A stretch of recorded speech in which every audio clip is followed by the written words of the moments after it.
स्वागत है आपको एक बार फिर से मेरे YouTube चैनल पर। तो आज क्लास 11 के रसायन विज्ञान अभ्यास 3 अभ्यास का नाम है तत्वों का वर्गीकरण एवं गुणधर्मों में आवृत्तिता का यह पहला भाग है।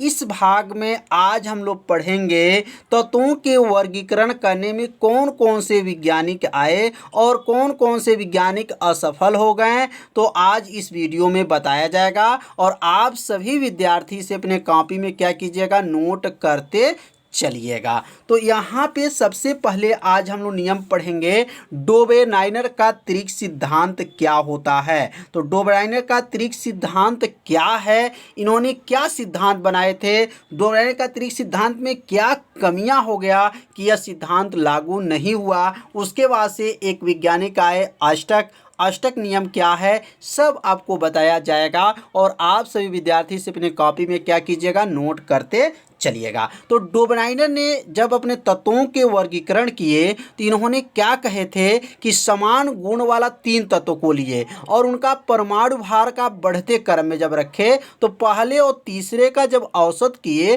तो दूसरे का क्या हुआ, बराबर आ गया। तो यहाँ पे लिखे कि इस नियम के अनुसार यदि समान गुणों वाली 3 तत्वों को, कितने तत्वों को, 3 तत्वों को उनके परमाणु भार के बढ़ते हुए क्रम में रखा जाए तो पहले और तीसरे तत्व का परमाणु भार का औसत दूसरी का क्या होता है, बराबर होता है। मतलब इनका कहना यह था कि पहले और तीसरे तत्व का जो हमारा परमाणु भार का जब औसत करेंगे तो दूसरे के बराबर होता है।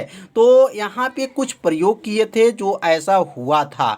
अब यहाँ पे जैसे लिथियम, अब लिथियम और ये सोडियम ये पोटेशियम, ये 3 तत्वों को लिए और 3 तत्वों को जो है परमाणु भार जो है किस क्रम में है, बढ़ते क्रम में है। 7 है, 23 है और 39 है। लिथियम का 7 होता है, सोडियम का 23 होता है, पोटेशियम का 39 होता है। तो ये 7 और 23 का जब औसत किए तो 7 और 39 का जब औसत किए तो कितने के बराबर आ गया, 23 के बराबर आ गया। अब औसत कैसे निकालते हैं, तो 7 और 39 को जोड़ेंगे और जोड़ने के बाद से जब आधा इसका कर लेंगे तो कितना हो जाएगा, 23 हो जाएगा।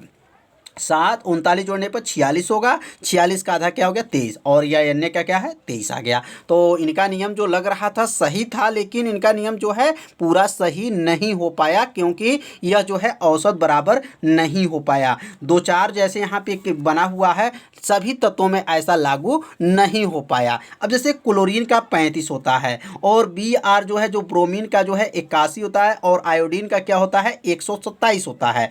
अब 35 और 127 को जोड़ेंगे तो 162 हो जाएगा। 162 का आधा करेंगे, औसत मतलब कुल पदों का योग बटा कुल संख्या होता है। तो यहाँ 2 संख्या है और बटा 2 हो जाएगा। तो 162 बटा 2 काट देंगे, क्या हो गया, 81 हो गया। और यहाँ देखिए 81 है तो यहाँ क्या आया, दोनों का जो औसत किए, पहले और तीसरे का जब औसत किए तो दूसरे का क्या आ गया, बराबर आ गया। अब यहाँ पे जो है फास्फोरस और आर्सेनिक एंटीमनी, अब 31 है और 120 है। अब ये दोनों को जोड़ा गया तो क्या गया, 31 120 जोड़ने पे 151 होगा और आधा करेंगे तो 75.5 हो गया। तो यहाँ लिखेंगे 75.5, देखिए द्वितीय का क्या है, बराबर आ गया। तो इनका नियम समझ में आ गया होगा। इन्होंने क्या कहे थे कि पहले और तीसरे का जब औसत करेंगे तो दूसरे के बराबर आना चाहिए, लेकिन ऐसा नहीं हुआ। मतलब आगे चल के जो है 3 तत्वों को क्रम से रखा गया, लेकिन ये औसत जब किया गया तो बराबर नहीं आया, इसलिए नियम क्या हो गया, असफल हो गया। तो समझ में आ रहा होगा कि यह नियम असफल क्यों हो गया। अब यहाँ लिखेंगे इसके द्वारा किया गया तत्वों का वर्गीकरण अधिक सफल नहीं था। क्यों नहीं था, क्योंकि जब 2 तत्वों को हम जब औसत करते थे पहले तीसरे का तो दूसरे का बराबर नहीं हुआ, इसलिए नियम क्या हो गया, असफल हो गया। तो यह जो है 3 प्रयोग जो किए तो तीनों प्रयोग को आप सभी विद्यार्थी अपने कॉपी में क्या कीजिए, नोट करते चलिए। अब हम लोग पढ़ेंगे जब इनका नियम असफल हो गया उसके बाद से कौन से नियम आए, अब इनके बारे में समझेंगे। तो अब इनका नियम है न्यूलैंड्स का अष्टक नियम। अब अष्टक नियम क्या है? अष्टक माने 8 नियम। इसमें 8 नियम है। कैसे 8 नियम है? जिस प्रकार संगीत में पहले और आठवें के स्वर में जो समानता पाया जाता है, ठीक उसी प्रकार तत्वों में भी पहले और आठवें के गुणों में समानता पाया जाता है। यह बात किसने बताए थे? न्यूलैंड्स का अष्टक नियम का जो है यह नियम है। तो इन्होंने क्या है जो नियम बताए थे, जिस प्रकार संगीत में पहले और आठवें स्वर में समानता पाई जाती है, मतलब स्वर मतलब क्या होता है? आवाज़। आवाज़ में जो समानता पाई जाती है, ठीक उसी प्रकार तत्वों के परमाणु भार के बढ़ते हुए क्रम पे रखा जाए तो पहले और आठवें के गुणों में क्या पाई जाती हैं? समानता पाई जाती हैं। न्यूलैंड्स का अष्टक नियम कहते हैं। तो कितना आसान है। जिस प्रकार संगीत में पहले और आठवें के स्वर में समानता पाई जाती है, जैसे सा रे गा मा, देखिए ध्यान से, सा रे गा मा पा धा नी सा, मतलब पहले और आठवें। कितना आसान है। कैसे कहेंगे? सा से चालू करेंगे। 7 है, 1 2 3 4 5 6, और 7 क्या है? 1 2 3 4 5 6 7, मतलब पहले और आठवें। और यहाँ पर जो है 8वां नंबर आ जा रहा है, तो सा रे गा मा पा धा नी सा, मतलब सा यहाँ पे आ जाएगा। तो यहाँ पे जो है तत्व को जब रखे थे क्रमशः, तो इनका कहना यह था कि लिथियम, सोडियम, पोटेशियम का जो गुण है वह समान होगा। सारे गामा पर तत्वों को क्रमशः रखे, लेकिन ऐसा नहीं हुआ। मतलब इनके तीनों का गुण तो मिल गया, लेकिन अन्य तत्वों में गुणों में या जो है गुण नहीं मिला। जो पहले और आठवें के गुणों में जो समानता था वह नहीं मिल पाया, इसलिए क्या हो गया? यह भी नियम क्या है? असफल हो गया। तो यहाँ पे यह जो है नियम को लिख लीजिए, सा रे गा मा सा रे गा मा पा धा नी सा। तो यह जो सा जिस पे आ रहा है, लिथियम, सोडियम, पोटेशियम, इनके तीनों का गुण क्या है? समान है। तो उदाहरण से स्पष्ट होता है कि लिथियम, सोडियम, पोटेशियम के गुणों में क्या है? समानता है। और यहाँ विशेष में याद रखेंगे कि यह नियम कैल्शियम से अधिक परमाणु भार वाले तत्वों को लागू नहीं हो सका। न्यूलैंड्स का यह नियम भी क्या रहा? विफल रहा। जैसे पोटेशियम के बाद से कैल्शियम होता है, तो कैल्शियम से जो है अधिक परमाणु भार वाले जो तत्व थे वो उस पर लागू नियम नहीं हो पाया, इसलिए यह नियम क्या हो गया? विफल हो गया। तो यहाँ कंपटीशन में एक क्वेश्चन पूछा जाता है कि न्यूलैंड्स का नियम किस तत्वों के अधिक परमाणु भार पर से जो है इनका नियम लागू नहीं होता है? तो याद रखेंगे कैल्शियम से। किससे? कैल्शियम से अधिक जो परमाणु भार होते हैं उन तत्वों पे लागू नहीं हो सकता है। तो समझ में आ गया होगा कि जिस प्रकार संगीत में जो है सारे गामा हैं, उसी प्रकार उन्होंने तत्वों को भी रखे, लेकिन असफल हो गए। अब इनके बाद से एक नियम आया, मेंडलीफ का मूल आवर्त सारणी क्या है? तो मेंडलीफ का मूल आवर्त सारणी क्या है, अब इसके बारे में समझेंगे। तो मेंडलीफ का मूल आवर्त सारणी, अब इन्होंने मेंडलीफ का मूल आवर्त सारणी क्या है? बहुत ही आसान है, बस थोड़ा सा आपको ध्यान देना है।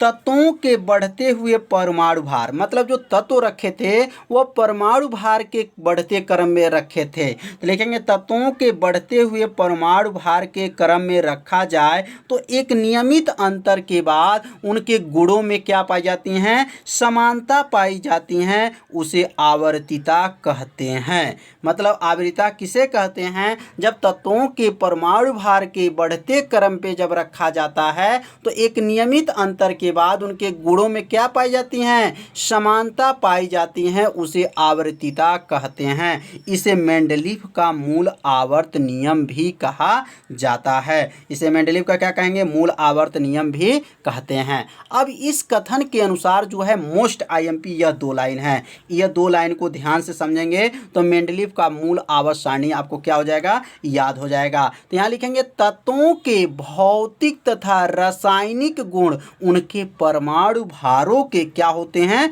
आवर्ती फलन होते हैं। जैसे आवर्तिता है मतलब एक नियमित अंतर के बाद उनके जब गुणों में समानता पाई जाती है तो उसको क्या कहते हैं, आवर्तिता कहते हैं। तो यह जो 2 लाइन लिखा गया है यह ही जो है मेन माना जाएगा। तत्वों के मूल आवर्त नियम क्या हैं, तो लिखेंगे तत्वों के भौतिक तथा रासायनिक गुण, उनके परमाणु भार, इसमें याद रखेंगे मूल आवर्त में परमाणु भार बोलना है। परमाणु भारों के आवर्ती क्या होते हैं, फलन होते हैं। तो आप सभी विद्यार्थी समझ लिए होंगे कि मेंडलीव का मूल आवर्त सारणी क्या है। अब इनके लक्षण क्या है, मेंडलीव के मूल आवर्त सारणी के लक्षण क्या है, तो लिखेंगे मेंडलीव के मूल आवर्त सारणी का जो लक्षण है वह निम्न है। क्या है, निम्न है। पहला क्या लिखेंगे, इस सारणी में तत्वों के परमाणु भार के बढ़ते क्रम पे रखा गया था। मतलब जो तत्व को रखे थे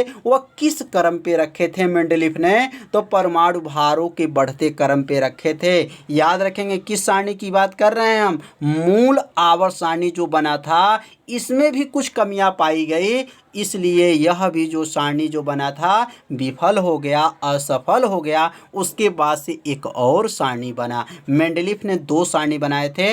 पहला सारणी का नाम जो है मूल आवर्त सारणी है। तो पहले मूल आवर्त सारणी के बारे में आज अध्ययन कर लेंगे और दूसरा जो सारणी है वह कल की वीडियो में आप सभी विद्यार्थियों को बताया जाएगा।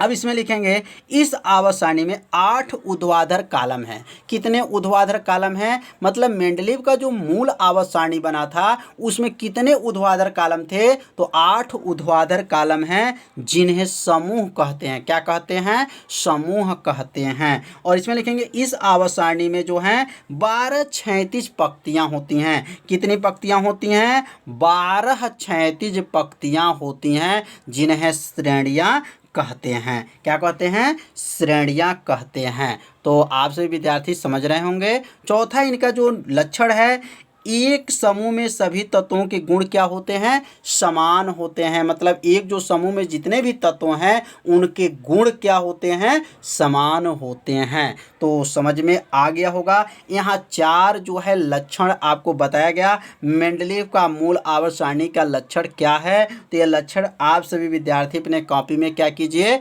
नोट कर लीजिए। इसे 2 बार पढ़िए, निश्चित है आपको यह लक्षण याद हो जाएगा। तो आज का वीडियो कैसा था, आप सभी विद्यार्थी जरूर कमेंट कीजिएगा, वीडियो को लाइक कीजिएगा। चैनल पर यदि पहली बार आए होंगे तो मेरे चैनल को सब्सक्राइब और घंटी दबाना मत भूलिएगा, क्योंकि यह लाइव क्लास आपके लिए ही चलाया जा रहा है। तो आज हम लोग जो पढ़े हैं मेंडलीव का मूल आवर्त सारणी क्या है और उसके लक्षण क्या है। कल के वीडियो में हम लोग पढ़ेंगे मेंडलीव का मूल आवर्त सारणी में क्या दोष पाया गया जिसके वजह से यह सारणी जो है विफल हो गया, असफल हो गया। तो कल के वीडियो में बताया जाएगा। आज का जो वीडियो है इतना ही रहेगा। तो मिलते हैं अगले भाग में, तब तक के लिए सभी विद्यार्थियों को नमस्कार।